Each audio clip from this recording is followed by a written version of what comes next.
به این دلتنگی عادت دارم هر روز، به قلبی که یه تیکه چوب میشه، به زخمایی که امشب میزنی و تا قبل دیدنت زود خوب میشه.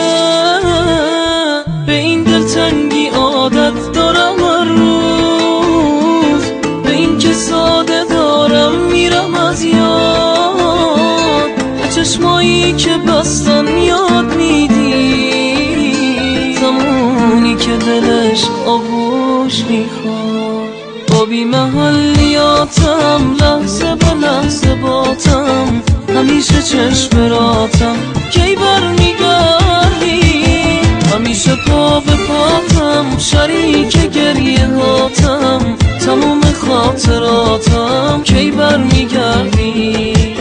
با بی محلیاتم لحظه به لحظه باتم، همیشه چشم راتم کی برمیگردی، همیشه پا به پاتم شریک گریه هاتم، تموم خاطراتم کی برمیگردی.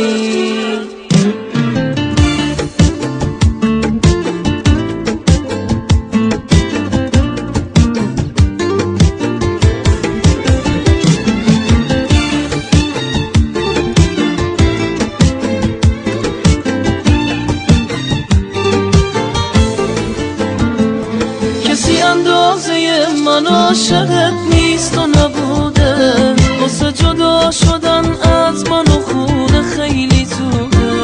بیا بمون کنار من بذار تموم شه دردم، چه شبایی که واسه عشقمون گریه نکردم. جای شونه تو سرم رو شونه دیواره، دلم وقتی کنار من نباشی غصه داره. با این که بعد رفتنت میدونی بیقراری، ولی دلت میخواد بازم بری تنهام بذاری. با بی محلیاتم لحظه به لحظه باتم، همیشه چشم راتم کی برمیگردی، همیشه پا به پاتم شریک گریه هاتم، تموم خاطراتم کی برمیگردی.